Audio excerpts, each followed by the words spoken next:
ಎಲ್ಲರಿಗೂ ನಮಸ್ಕಾರ.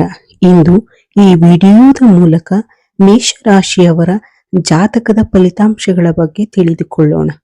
ಜುಲೈ 27 ಸೋಮವಾರ ಸರಿಯಾಗಿ ಸಂಜೆ 5 ಗಂಟೆಗೆ ನಿಮ್ಮ ಜೀವನವನ್ನೇ ಬದಲಾಯಿಸಬಲ್ಲ ಒಂದು ಫೋನ್ ಕಾಲ್ ಬರಲಿದ್ದು, ಅದು ಒಂದು ಅದ್ಭುತವಾದ ಶುಭ ಸುದ್ದಿಯನ್ನು ತರಬಹುದು. ಏಕಾದಶಿಯ ನಂತರದ ಈ ಸೋಮವಾರ ನಿಮ್ಮ ಜೀವನದ ದಿಕ್ಕನ್ನೇ ಬದಲಾಯಿಸಬಲ್ಲ ಒಂದು ಅನಿರೀಕ್ಷಿತ ಘಟನೆ ನಡೆಯುವ ಸಾಧ್ಯತೆ ಇದೆ. ಸಂಜೆ 5 ಗಂಟೆಯ ನಂತರ ಬರುವ ಒಂದು ಫೋನ್ ಕಾಲ್ ನಿಮ್ಮ ಜೀವನದಲ್ಲಿದ್ದ ಕಷ್ಟಗಳು, ಗೊಂದಲಗಳು ಮತ್ತು ಸಮಸ್ಯೆಗಳನ್ನು ದೂರ ಮಾಡಿ ನಿಮ್ಮ ಭವಿಷ್ಯಕ್ಕೆ ಹೊಸ ತಿರುವು ನೀಡಬಹುದು.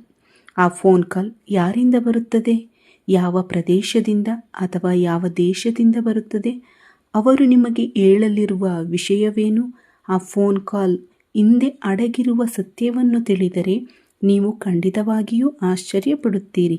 ಇಂದಿನ ಈ ವಿಡಿಯೋದಲ್ಲಿ ಈ ರಾಶಿಯವರ ಜಾತಕದಲ್ಲಿರುವ ಗ್ರಹ ಯೋಗಗಳು ಹೇಗಿವೆ, ಆ ಫೋನ್ ಕಾಲ್ ನಿಮ್ಮ ಜೀವನಕ್ಕೆ ಹೇಗೆ ಉಪಯೋಗವಾಗಬಹುದು, ನೀವು ತೆಗೆದುಕೊಳ್ಳಬೇಕಾದ ಮುನ್ನೆಚ್ಚರಿಕೆಗಳು ಯಾವುವು ಹಾಗೂ ಮಾಡಬೇಕಾದ ಪರಿಹಾರಗಳು ಯಾವುವು ಎಂಬುದನ್ನು ವಿವರವಾಗಿ ತಿಳಿಸುತ್ತೇನೆ. ಈ ವಿಡಿಯೋವನ್ನು ಮಧ್ಯದಲ್ಲಿ ಬಿಡದೆ ಕೊನೆಯವರೆಗೂ ನೋಡಿ. ಆಗ ಮಾತ್ರ ನಾವು ಹೇಳುವುದೆಲ್ಲ ನಿಮಗೆ ಸ್ಪಷ್ಟವಾಗಿ ಅರ್ಥವಾಗುತ್ತದೆ. ಮೇಷರಾಶಿಯು ಜಾತಕ ಚಕ್ರದ ಮೊದಲನೇ ರಾಶಿಯಾಗಿದೆ. ಇದರ ಆಡಳಿತ ಗ್ರಹವು ಮಂಗಳನಾಗಿದ್ದಾನೆ. ಮೇಷರಾಶಿಯು ಅಶ್ವಿನಿ ನಕ್ಷತ್ರ 1, 2, 3 ಮತ್ತು 4ನೇ ಪಾದಗಳು, ಭರಣಿ ನಕ್ಷತ್ರ 1, 2, 3 ಮತ್ತು 4ನೇ ಪಾದಗಳು, ಕೃತಿಕಾ ನಕ್ಷತ್ರ 1ನೇ ಪಾದ, ಒಟ್ಟು 9 ಪಾದಗಳನ್ನು ಒಳಗೊಂಡಿರುತ್ತದೆ. ಮೇಷರಾಶಿಯವರು ಅತ್ಯಂತ ಉತ್ಸಾಹಿಗಳು ಮತ್ತು ಧೈರ್ಯಶಾಲಿಗಳಾಗಿರುತ್ತಾರೆ. ಈಗ ಮೇಷರಾಶಿಯವರ ಬಗ್ಗೆ ತಿಳಿದುಕೊಳ್ಳೋಣ. ಮೇಷರಾಶಿಯವರೇ, ಶನಿಯ ಪ್ರಭಾವದಿಂದ ಈ ರಾಶಿಯವರು ಗಂಭೀರ ಸ್ವಭಾವದವರಾಗಿರುತ್ತಾರೆ. ಒಳಗೆ ಎಷ್ಟೇ ದುಃಖ ಇದ್ದರೂ ಹೊರಗೆ ನಗುತ್ತಾ ಕಾಣಿಸುತ್ತಾರೆ. ತಮ್ಮ ಮನಸ್ಸಿನ ನೋವುಗಳನ್ನು ಎಲ್ಲರ ಜೊತೆ ಹಂಚಿಕೊಳ್ಳುವುದನ್ನು ಹೆಚ್ಚು ಇಷ್ಟಪಡುವುದಿಲ್ಲ. ಸಮಾಜಕ್ಕೆ ಒಳ್ಳೆಯದು ಆಗಲಿ, ಎಲ್ಲರೂ ಸುಖವಾಗಿರಲಿ ಎಂಬ ವಿಶಾಲ ಮನಸ್ಸು ಇವರದ್ದು.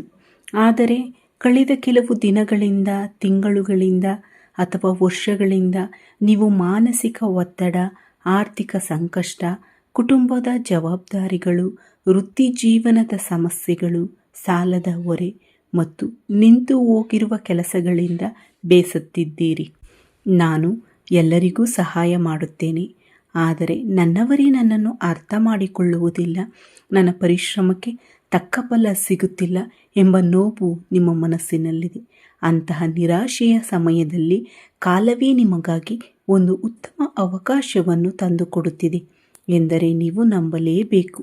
ಸಂಜೆ 5:10 ನಂತರ ಫೋನ್ ಕಾಲ್ ಯಾಕೆ? ಜುಲೈ 27ರಂದು ಸಂಜೆ 5 ಗಂಟೆ 10 ನಿಮಿಷಗಳ ನಂತರ ಬರುವ ಫೋನ್ ಕಾಲ್ ಹಿಂದೆ ಇರುವ ಗ್ರಹಸ್ಥಿತಿಯ ಬಗ್ಗೆ ಹೇಳುವುದಾದರೆ, ಈ ರಾಶಿಯವರ ಜಾತಕದಲ್ಲಿ ಲಾಭಸ್ಥಾನ ಮತ್ತು ಭಾಗ್ಯಸ್ಥಾನ ಬಲವಾಗಿರುವುದು, ಹಾಗೆಯೇ ಸೂರ್ಯ ಮತ್ತು ಶನಿಗಳ ನಡುವಿನ ಶುಭ ದೃಷ್ಟಿ ಇರುವುದರಿಂದ ಒಂದು ವಿಶೇಷ ರಾಜಯೋಗ ಉಂಟಾಗುತ್ತದೆ. ಈ ಸಮಯದಲ್ಲಿ ನಿಮ್ಮ ಭಾಗ್ಯಸ್ಥಾನ ಅತ್ಯಂತ ಸಕ್ರಿಯವಾಗುತ್ತದೆ. ಇದುವರೆಗೆ ನಿಮ್ಮ ಜೀವನದಲ್ಲಿ ಅಡಗಿದ್ದ ಅಡೆತಡೆಗಳು ದೂರವಾಗುವ ಸಮಯ ಇದು. ಹಿಂದೆ ನೀವು ಮಾಡಿದ ಒಳ್ಳೆಯ ಕೆಲಸ, ಯಾರಿಗಾದರೂ ಮಾಡಿದ ಸಹಾಯ, ನೆಟ್ಟ ಒಂದು ಗಿಡ ಅಥವಾ ಅಪೂರ್ಣವಾಗಿ ಉಳಿದಿದ್ದ ಒಂದು ಪ್ರಯತ್ನ, ಇವೆಲ್ಲದರ ಫಲ ಈಗ ದೊರೆಯಬಹುದು. ಆ ಫೋನ್ ಕಾಲ್ ಕೇವಲ ಒಬ್ಬ ವ್ಯಕ್ತಿಯಿಂದ ಬರುವ ಕರೆ ಅಲ್ಲ, ಅದು ನಿಮ್ಮ ಪರಿಶ್ರಮಕ್ಕೆ ದೇವರು ನೀಡುವ ಉತ್ತರ ಎಂದು ಪರಿಗಣಿಸಬೇಕು. ಆ ಫೋನ್ ಕಾಲ್ ಯಾರಿಂದ ಬರಬಹುದು? ಆ ಫೋನ್ ಕಾಲ್ 3 ರೀತಿಯಲ್ಲಿ ಬರಬಹುದು ಎಂದು ಹೇಳಲಾಗಿದೆ.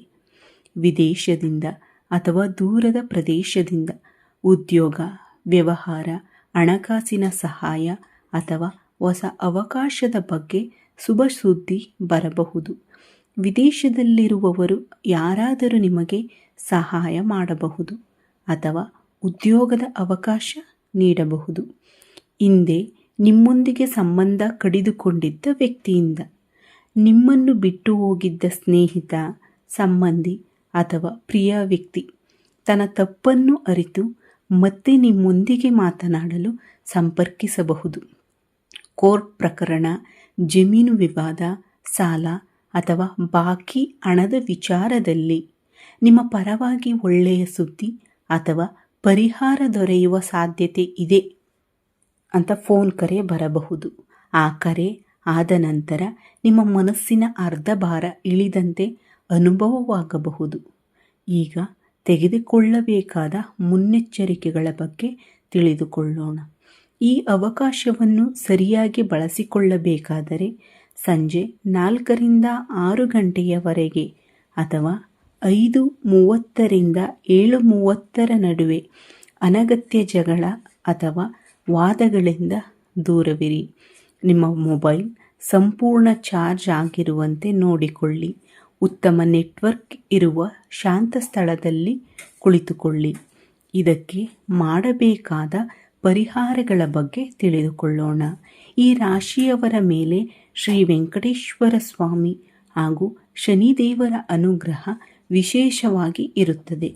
ಆದ್ದರಿಂದ ಬೆಳಿಗ್ಗೆ ಶ್ರೀ ವೆಂಕಟೇಶ್ವರ ಸ್ವಾಮಿಯ ದರ್ಶನ ಮಾಡಿ, ಮನೆಯಲ್ಲಿ ದೀಪ ಹಚ್ಚಿ ಪೂಜೆ ಮಾಡಿ. ಓಂ ನಮೋ ವೆಂಕಟೇಶಾಯ ಎಂಬ ಮಂತ್ರವನ್ನು ಪ್ರತಿನಿತ್ಯ 108 ಬಾರಿ ಪಠಿಸಿ. ನೀರಿನಲ್ಲಿ ಸ್ವಲ್ಪ ಅರಿಶಿಣ ಮತ್ತು ಕೆಂಪು ಹೂವುಗಳನ್ನು ಹಾಕಿ ಸೂರ್ಯನಿಗೆ ಅರ್ಘ್ಯ ನೀಡಿ.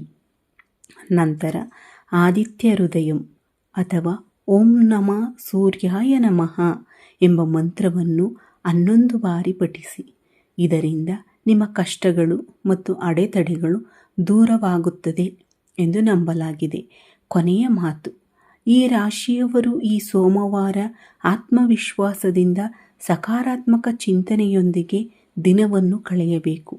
ನಿಮಗೆ ಬರುವ ಆ ಫೋನ್ ಕಾಲ್ ನಿಮ್ಮ ಜೀವನದಲ್ಲಿ ಹೊಸ ಬೆಳಕನ್ನು ತರಲಿ ಎಂದು ಹಾರೈಸುತ್ತೇನೆ. ಈ ವಿಡಿಯೋ ನಿಮಗೆ ಇಷ್ಟವಾದರೆ ಲೈಕ್ ಮಾಡಿ, ನಿಮ್ಮ ಬಂಧು ಬಳಗದವರೊಂದಿಗೆ ಹಾಗೂ ವಾಟ್ಸಾಪ್ ಗುಂಪುಗಳಲ್ಲಿ ಹಂಚಿಕೊಳ್ಳಿ. ಮನಪೂರ್ವಕವಾಗಿ ಓಂ ನಮೋ ವೆಂಕಟೇಶಾಯ ಎಂದು ಸ್ಮರಿಸಿ ಕಾಮೆಂಟ್ ವಿಭಾಗದಲ್ಲಿ ಬರೆಯಿರಿ. ಎಲ್ಲರಿಗೂ ಶುಭವಾಗಲಿ ಎಂಬ ಹಾರೈಕೆಯೊಂದಿಗೆ ಈ ವಿಡಿಯೋವನ್ನು ಇಲ್ಲಿ ಮುಗಿಸುತ್ತೇನೆ. ಮತ್ತೊಂದು ವಿಡಿಯೋದಲ್ಲಿ ಮತ್ತೆ ಭೇಟಿಯಾಗೋಣ. ಎಲ್ಲರಿಗೂ ಧನ್ಯವಾದಗಳು. ಜೈ ಶ್ರೀರಾಮ್, ಜೈ ಹನುಮಾನ್. ಓಂ ನಮೋ ಶಿವಾಯ.